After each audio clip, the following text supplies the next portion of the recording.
Empezamos, vamos a Marcos capítulo 11,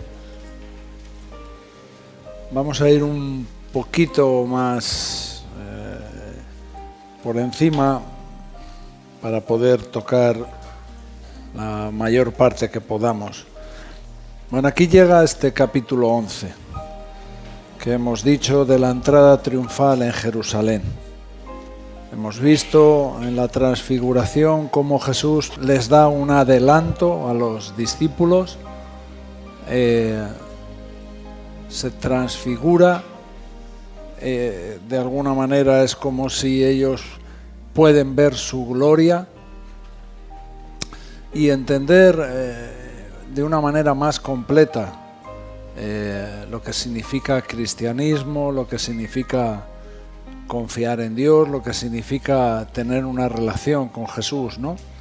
Y aquí llega este momento de la entrada triunfal de Jesús en Jerusalén. Aquí hay 3 puntos, 3 textos. Esta entrada literal donde la gente aclama a Jesús, le ven como el rey que viene, Hosana, bendito el que viene en el nombre del Señor. Hosana es lo mismo que sálvanos ahora. Bendito que viene en el nombre del Señor. Esto no son palabras de júbilo hechas así espontáneamente, sino que forman parte del Salmo 118. O sea, lo que están expresando la gente tiene que ver con el Salmo 118. Y por esa razón, vemos en el capítulo 12, una pregunta, capítulo 12, versículo 10, hay una pregunta aquí en esta parábola de los trabajadores malvados. ¿Cuál es la pregunta? ¿Ni aún esta escritura habéis leído? Esta es una pregunta un poco extraña que parece que no concuerda con el texto que se está hablando aquí.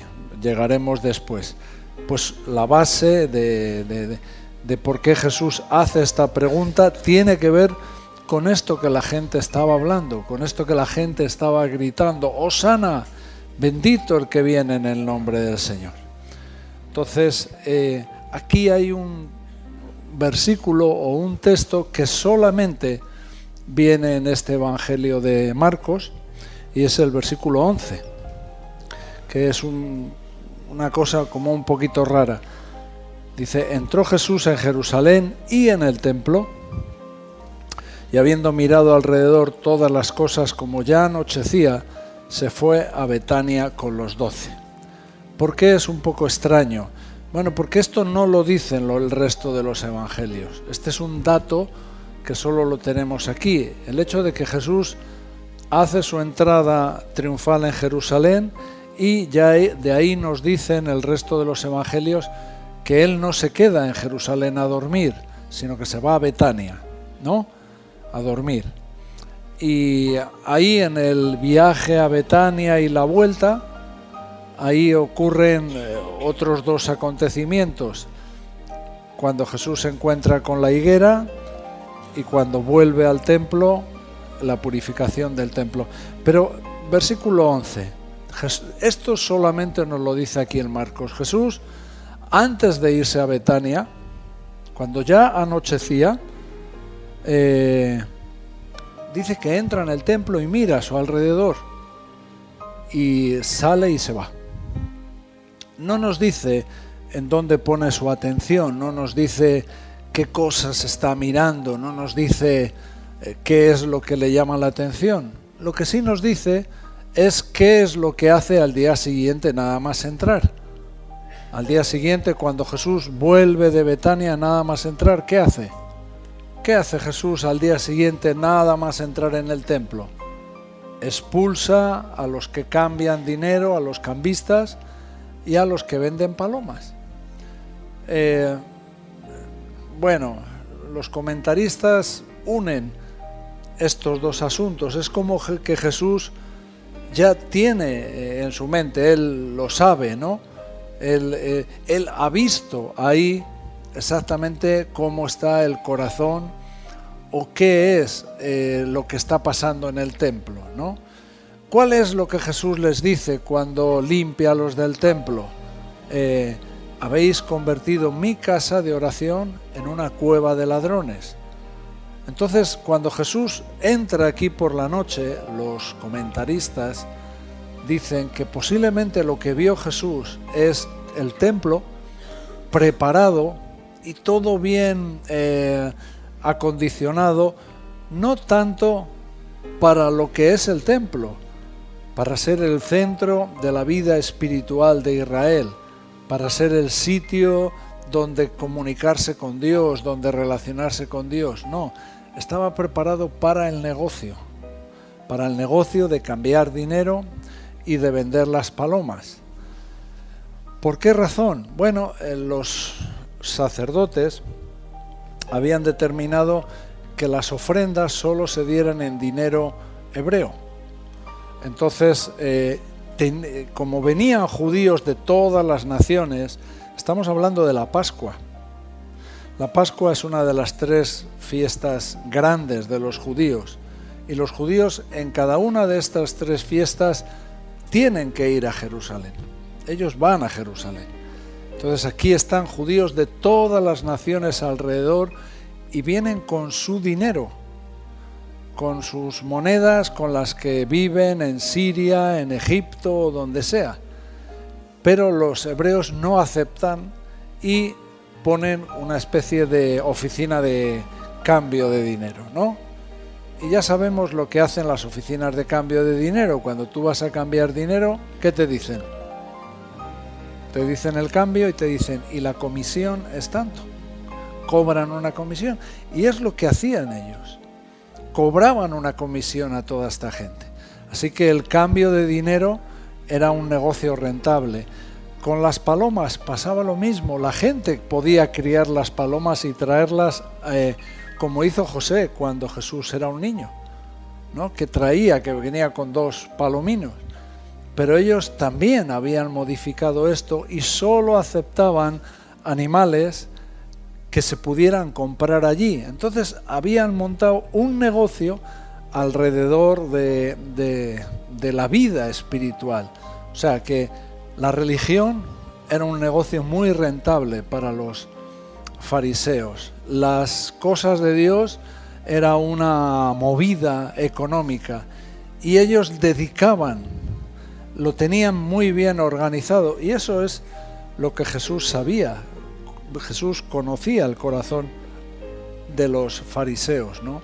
Por eso reacciona así, por eso les echa. No es tanto que estén haciendo eso, es todo lo que se ha montado alrededor de estas historias. ¿Qué tiene que ver esto con nosotros? Bueno, a veces nosotros queremos mezclar lo que es la vida espiritual, lo que es ser cristiano, porque tenemos cierto temor, un temor de no ir al infierno, un temor de salvarnos, pero al mismo tiempo nuestra mente y nuestro corazón está enfocado en nuestros intereses. Está enfocado en nuestros anhelos, en nuestros deseos, en las cosas que a nosotros nos importan, en nuestros tesoros.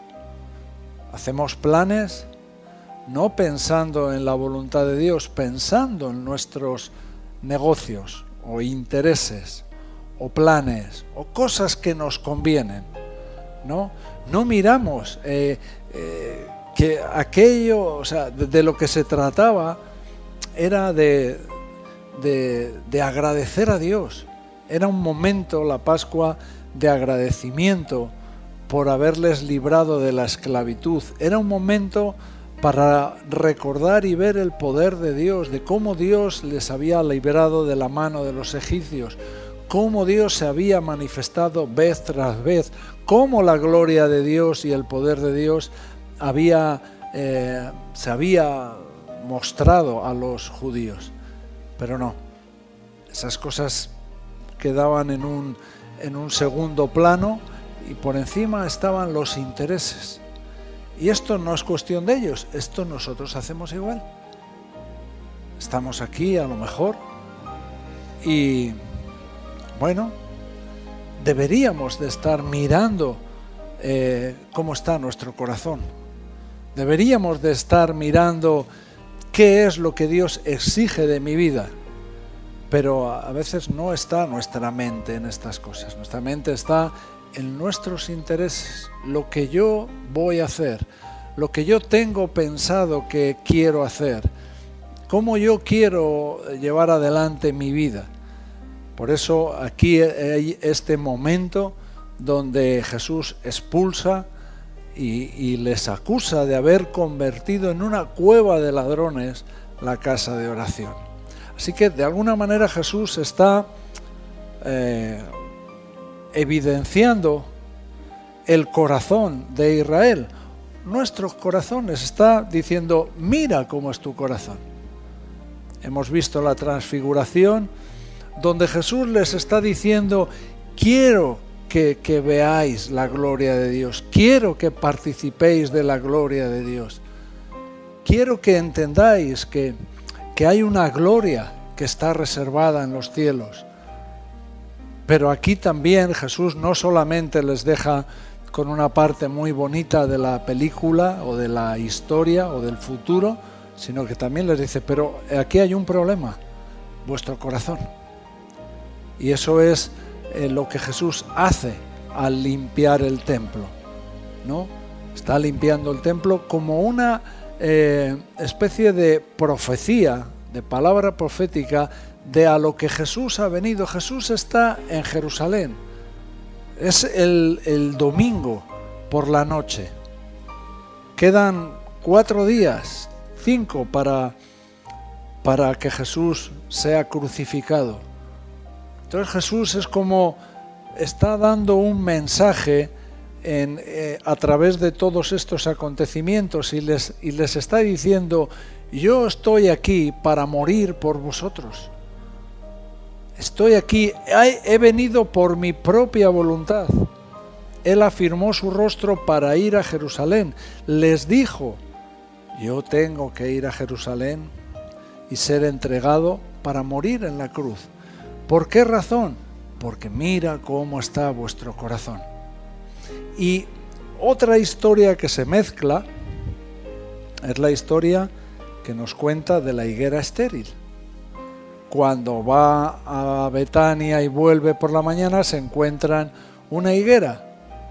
Y Jesús, estamos hablando de la última semana, estamos en momentos muy importantes. Parece que no es muy lógico que Jesús ande mirando a ver si hay higos en la higuera.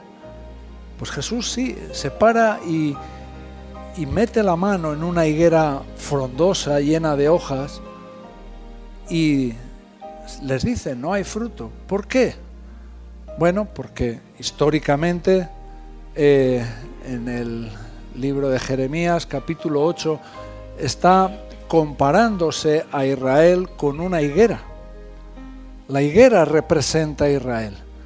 La higuera es como otra especie de película, de cuadro, donde Jesús quiere manifestarle a Israel, mira cómo está tu corazón. Y entonces ellos ven, no hay fruto. Y Jesús, ¿qué sentido tiene? Maldice la higuera y se va. Y al día siguiente vuelve. ¿Y qué pasa? La higuera se había secado hasta la raíz. Jesús está una vez más evidenciando, sacando a la luz, poniendo en claro, mira cómo está tu corazón. Aquí estás, dirigiendo la vida espiritual de toda la gente, creyendo que estás observando los preceptos, los mandamientos de Dios,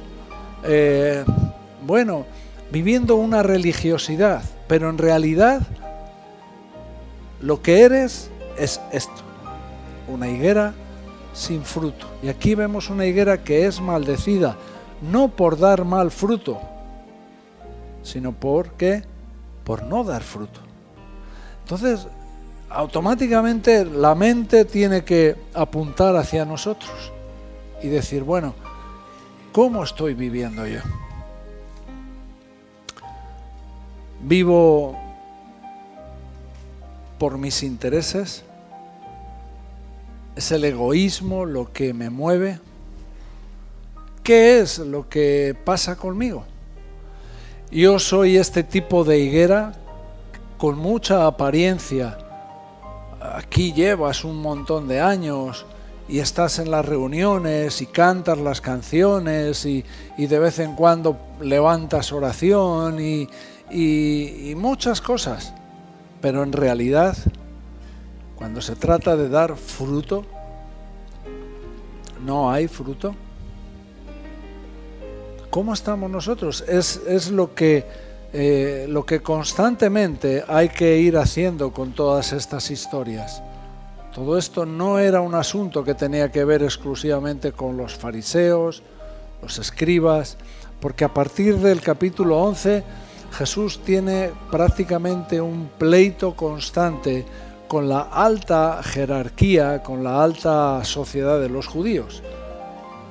Escribas, ancianos, sacerdotes, saduceos, fariseos, herodianos, y cada uno con su película diferente.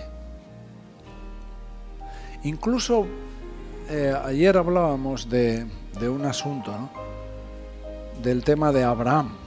Abraham tuvo una promesa que Dios le dio. Y esta promesa tenía que ver con tener un hijo en el que iban a ser benditas todas las naciones. Abraham creyó la promesa de Dios, la creyó y la abrazó. Dijo, esto es para mí. Como tú puedes ver en la Biblia o puedes escuchar un mensaje, Dios es el que va a luchar tus batallas. Dios le dijo a Moisés, que le dijo, mi presencia irá contigo. Y es lo que nos está diciendo a nosotros. Y tú puedes coger eso y abrazarlo y decir, Señor, que sea para mí. Pero aquí hay un problema. ¿Qué es lo que le pasó a Abraham? Y Abraham creyó la promesa, pero lo que no aceptó o lo que no entendió es que Dios, al mismo tiempo que nos hace las promesas, al mismo tiempo que nos habla, nos da profecías, nos dice cómo van a ser las cosas, Él es el Señor también de los tiempos. Él es el que marca los tiempos. Y Él tenía un tiempo para el cumplimiento de la promesa que le había dado a Abraham. Pero a Abraham se le hizo ya pesado. Ya dijo, esto se tarda mucho. ¿Se habrá olvidado de la promesa que me dio? Igual era algo para animarme. No sé qué cosas le pasaron a Abraham y a Sara por la cabeza. Lo que sí sabemos es lo que nos cuenta la historia, que ellos decidieron ¿qué? Ayudar a Dios. Vamos a ayudarle. Vamos a coger a la sierva, a la criada, a Agar. Tú vas a estar con ella. Ella va a concebir un hijo y lo va a concebir aquí, casi sobre mis rodillas. Va a ser hijo tuyo y va a ser como si fuera hijo mío. Y vamos a ayudar a Dios, vamos a tener ese hijo que tanto deseamos.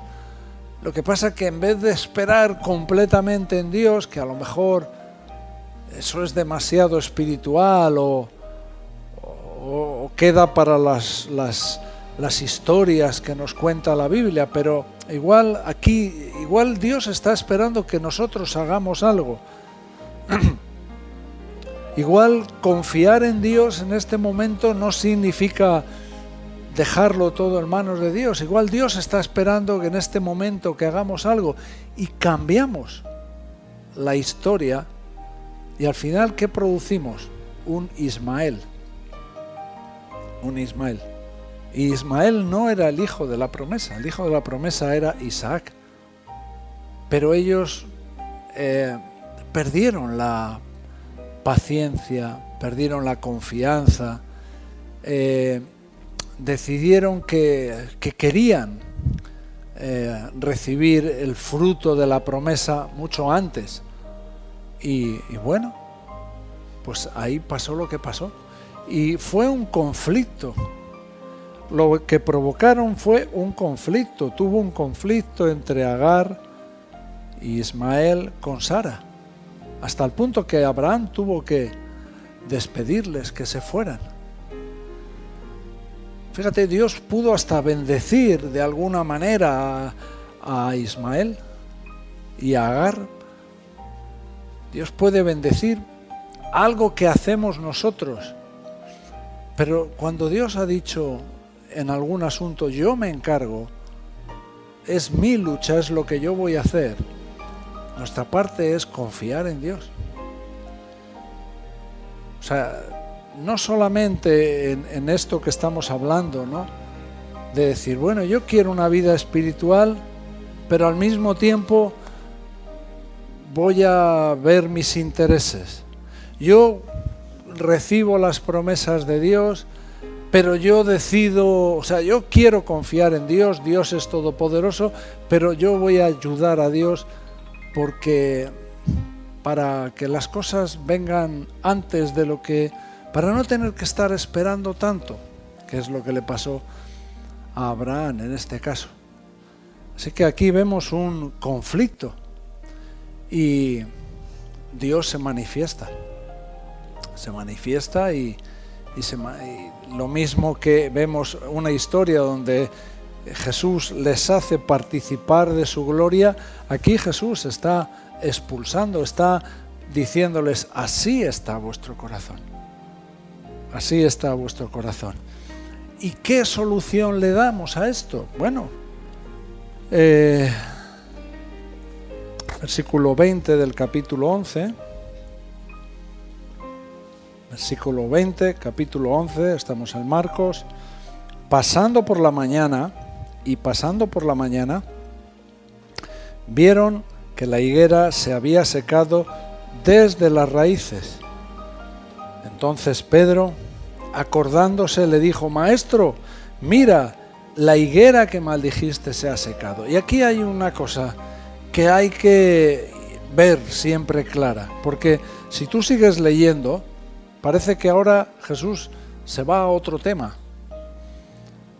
O sea, primero está hablándole Pedro, mira maestro, la higuera que se ha secado, y de pronto Jesús parece que les empieza a dar un estudio sobre la fe, la oración, el perdón, ¿no? Como que, bueno, mira, la higuera, vale, bueno, mira, vamos a otro tema. Parece que Jesús se mete en otro tema, pero aquí hay una palabra clave en el versículo 22, que es, ¿cuál?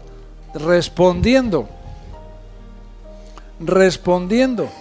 Jesús está dando una respuesta a Pedro, no está cambiando de tema. Estamos en el mismo tema. Eso es una manera en la que tenemos que aprender a estudiar la Biblia. ¿Cuándo empieza un pensamiento y cuándo termina? Aquí no ha cambiado de pensamiento. O sea, Jesús no termina la historia del templo, la entrada triunfal y la higuera aquí. Cuando Pedro dice, mira, la higuera que maldijiste se ha secado, y ya Jesús ya coge otro hilo, otra enseñanza. No, estamos en el mismo tema. Entonces Jesús está respondiendo a Pedro, le está dando una respuesta en cuanto a qué, en cuanto a lo que han vivido en el templo y en cuanto a lo que les ha enseñado sobre la higuera.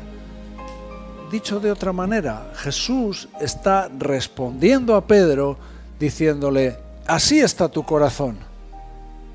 Y esta es la solución, esto es lo que tienes que mirar. Primero, lo que habéis dicho antes, ¿qué? Fe. Aquí hay un problema de fe. Lo hemos dicho ahora con el asunto que hemos explicado sobre Abraham. Abraham creyó a Dios. Tuvo fe para creer a Dios. Pero no solamente tenemos que tener fe para creer a Dios, sino tenemos que tener fe para confiar en que Dios sabe hacer las cosas a su debido tiempo y en su debido momento. La fe es una fe completa en cómo Dios, lo que Dios va a hacer y en el tiempo en el que lo va a hacer. Así que aquí el problema del corazón de Israel, de un corazón sin fruto y de un corazón interesado que vive por sus intereses, lo primero que tiene es un problema de fe. Ahora estábamos queriendo hacer unos estudios sobre las familias, sobre la educación de los hijos y bueno, todo este tema. Uno de los problemas que hay en las familias es una falta de fe en cómo enfocamos la vida de nuestros hijos.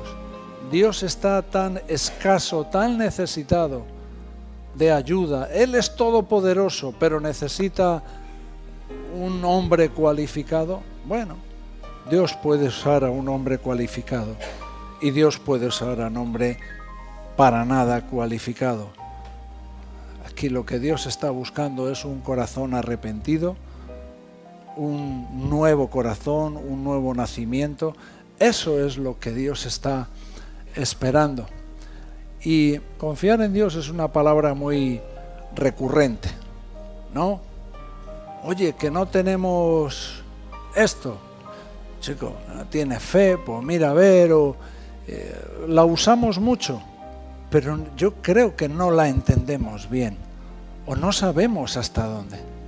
O cuando llega el momento, por las situaciones de la vida, las enfermedades, los problemas de la familia, no, es que me ha pasado esto y ya hay que dejarlo todo y salir corriendo para atender una situación, y luego llegas y lo que menos haces es atender la situación.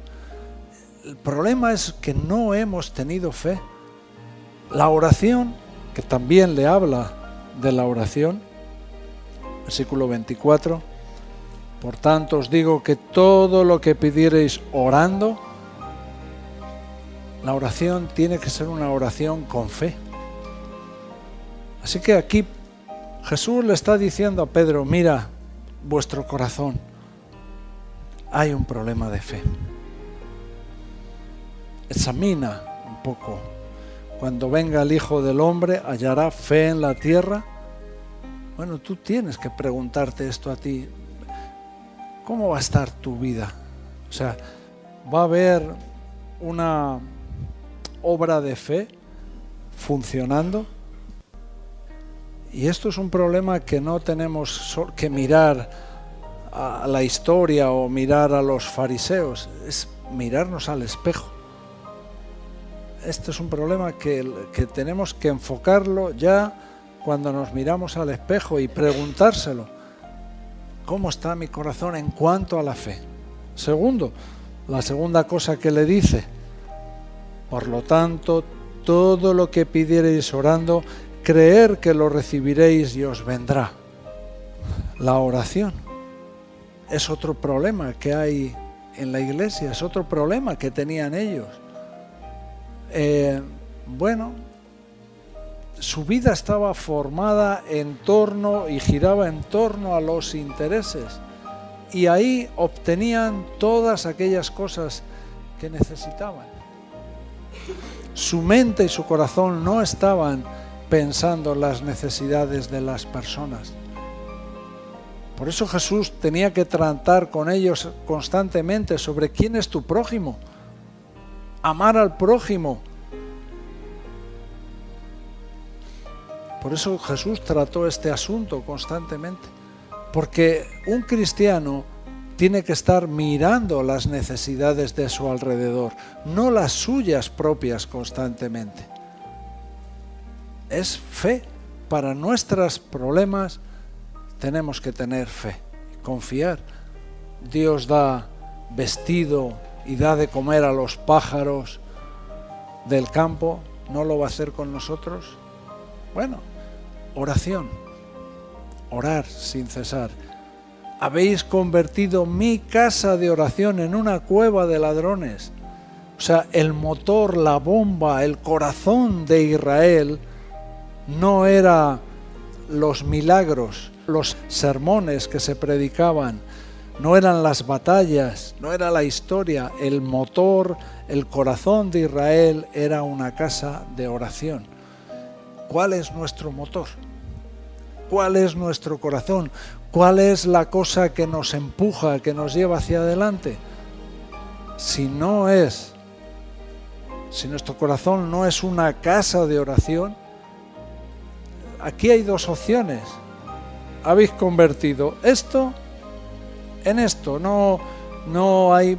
Jesús pone dos opciones: o es una casa de oración, o si no, por defecto, lo que hemos convertido en una cueva de ladrones. Eso es lo que también tenemos que mirar. ¿Cómo está nuestra vida devocional, nuestra vida de oración? Y tercero, muy importante, la verdad es que cualquiera de estos tres temas nos daba para mucho. Versículo 26, porque si vosotros no perdonáis, tampoco vuestro Padre que está en los cielos os perdonará vuestras ofensas. Literalmente, lo que puedo decir es que me encuentro gente tomando decisiones fundamentales para su vida y están motivadas por un corazón que no ha perdonado. Exigimos a los demás una conducta intachable, que los demás, aquí cada uno tenemos nuestras historias y tenemos nuestras debilidades y tenemos nuestras cosas que no están bien. Y ojalá que tú me puedas ayudar a mí y que me digas: José, necesitas esto o lo otro, lo que sea, y que ores por mí y que tengas fe por mí. Pero también tú necesitas perdonarme. Yo necesito que me perdones, pero tú necesitas perdonarme. Y aquí parece que nos hemos olvidado de eso. Cuando salimos de las reuniones y nos vamos ahí, los corrillos, las cosas que se hablan en la intimidad de faltas de perdón. La crítica, ¿por qué está alimentada? ¿Cuál es el fuego que alimenta la crítica? Un corazón que no perdona. No quiere decir que somos ciegos y no vemos lo que hacemos mal. Claro, somos humanos y hacemos cosas mal, todos. Y los que más responsabilidad tienen, más. Precisamente por eso. Porque tienen que tomar más decisiones y cometen más errores. Pero ¿cuál es la parte de los demás? Amar, respetar a vuestros pastores. Los pastores tienen que ser un ejemplo para la Grey, pero entre todo tiene que haber perdón. Corazones que perdonen. A veces hay gente que lleva años con una carga en su corazón de perdón. Tienes que librarte de eso. Aprovecha estos días y pide al Señor que te quite ese peso de encima. Tienes que perdonar. Y tienes que amar. Esto es lo que Jesús le dijo a Pedro, respondiendo a Pedro. Mira, Pedro, ¿has visto la higuera? Está maldecida hasta la raíz. O sea, no es que está enferma y hay que podarla un poco. No, está seca hasta la raíz, se ha muerto por completo. Mira el templo, la gloria de Israel convertida en una cueva de ladrones. ¿Esto es como vamos a seguir? ¿Es lo que podría estar diciéndoles? No. Hay que tener fe. Hay que orar, creyendo. Orar con fe. Orar conforme a la voluntad de Dios. Pero para orar conforme a la voluntad de Dios tenemos que tener una relación con Dios. Primero hay que escuchar a Dios. Dios, manifiéstame qué es tu voluntad. Y entonces podremos orar creyendo que lo recibiremos, porque sabemos qué es lo que Dios quiere. Si Dios nos está diciendo orar por siervos, orar por obreros salamies, tú sabes que si oras, estás orando con la voluntad de Dios, conforme a la voluntad de Dios. Y sobre todo, me gustaría poder alargarme mucho más en este asunto del perdón, porque, bueno, yo lo veo normal que haya, a veces hay injusticias, claro que hay injusticias, y que tú a lo mejor estás viviendo una injusticia. No es justo lo que te está pasando, no te están tratando bien, pero tú tienes que perdonar. Porque además, lo dice aquí, lo dice cuando Jesús les enseña a orar, si tú no perdonas, si tú insistes en mantener tu corazón con esa carga de falta de perdón, ¿cómo vas a ser perdonado? ¿Cómo puedes llevarte eso? ¿Cómo quieres ir con eso a la casa de oración? Y que Dios escuche tus oraciones. Eso es como un cáncer. Allí hay una chica, mi vecina de enfrente, ¿no?, que el otro día la han examinado y han visto un cáncer, y ahora estábamos hablando, ¿no?, de que ya esta semana le han puesto en tratamiento. ¿Por qué? Porque los médicos saben que hay cosas que hay que tratarlas ya, que hay que poner un remedio ya, que hay que sanarlo ya cuanto antes, porque si esperas un poco, cuando te quieres dar cuenta estás comido por dentro, estás completamente infectado. Y eso es lo que hace especialmente la falta de perdón, nos carcome por dentro, llega un momento que no eres capaz, la raíz se ha secado. Seguido a esta historia, está este asunto de la autoridad de Jesús, capítulo 11, versículo 27, en el que Jesús también les responde y les pregunta sobre... Hay una pregunta aquí.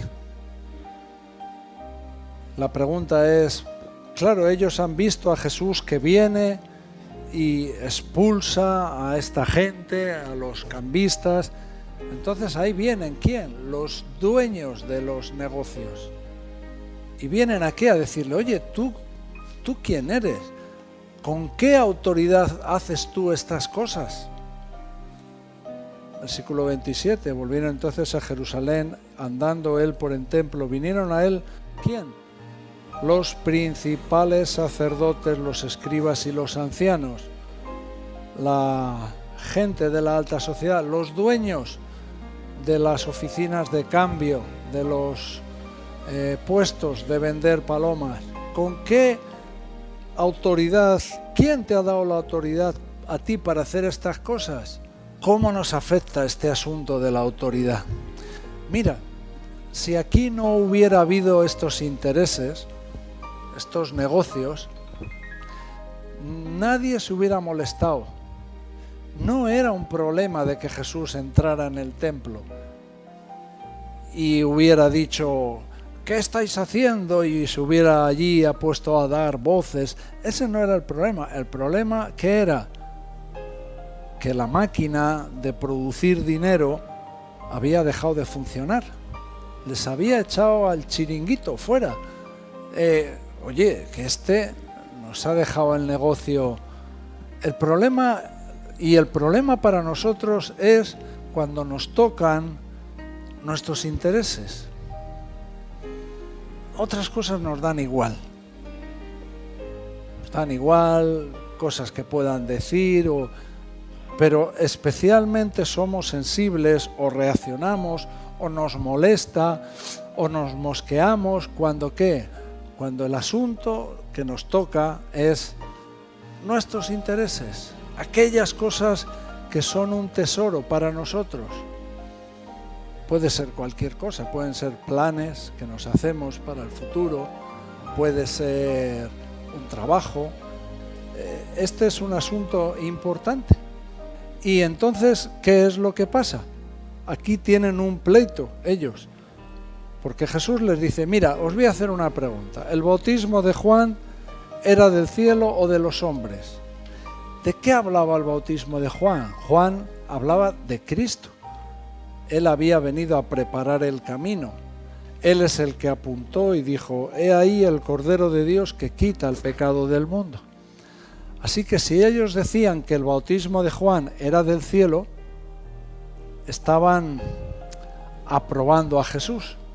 Estaban diciendo: tú sí que tienes autoridad. Si decían que Juan no era de Dios, se echaban a toda la gente encima, porque la gente respetaba a Juan. Y aquí hay un asunto importante. Cuando nosotros creemos que podemos decidir qué es lo que es de Dios y qué es lo que es de los hombres. Si me beneficia, puede ser de Dios. No es que Dios me ha dado una responsabilidad. No es que Dios me ha dicho: mira, esta chica que es de Dios, ¿no? Cuando hay algo que me beneficia, es de Dios. Pero cuando hay algo que rompe mis planes, rompe mis tesoros, se opone a lo más profundo de mí, es de los hombres. Aquí están metiendo mano los hombres. Y no digo que no hagan eso los hombres. Es verdad que a veces el hombre ha metido su mano. Pero lo que no tenemos nosotros es la decisión de decidir lo que es de Dios y lo que es de los hombres. Eso no nos pertenece a nosotros. Porque sinceramente, a veces los asuntos que más nos duelen, que más nos afectan, son los que son más de Dios, o es la manera en la que Dios trata de una manera más real con nosotros. No quiere decir que lo haga con las bendiciones, con las bendiciones, cuando somos bienaventurados. Pero a veces es con los problemas difíciles, con las cosas que nos dañan, que nos duelen. Aquí hubo en la historia de Abraham, Ismael, aquí empezó a haber un pleito entre Sara y Agar, una burla, una historia, y se creó ahí una situación molesta, una situación difícil, hasta el punto en el que Abraham tuvo que despedir y echar fuera, pedir que se separara Agar y Ismael.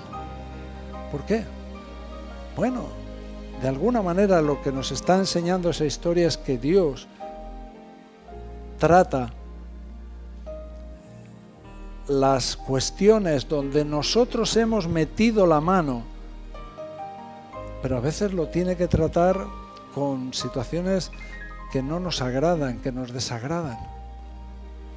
O sea, que lo que nos está pasando es que Dios, por su misericordia, nos está tratando, nos está corrigiendo en aquellas cosas donde nosotros nos hemos metido por nuestra propia cuenta, hemos manipulado nosotros. Así que aquí vemos en este asunto de la autoridad, también tenemos la historia del centurión romano, que tenía a su siervo y que pidió que Jesús viniera. Y cuando Jesús iba a ir, le dijo: no hace falta, porque yo tengo gente bajo autoridad y estoy bajo autoridad. O sea, él entendía. ¿Y qué dijo Jesús de este hombre? En verdad no he visto tanta fe. O sea, mira, un asunto de autoridad, Jesús lo cataloga, lo pone como un asunto de fe. Porque este hombre entendía cómo funcionaba el reino de los cielos. Y entendía cómo funciona la iglesia de alguna manera. Y aquí hay una cuestión de autoridad también. Hay que saber estar sometidos y saber tener autoridad. Dios nos ha dado autoridad sobre nuestras propias vidas. Pero Dios también nos ha dicho que estamos bajo su autoridad. Cuando recibimos a Cristo en nuestras vidas, ¿recibimos a un Salvador solamente? No, recibimos a un Señor y un Salvador. un Señor que tiene señorío sobre nuestras vidas.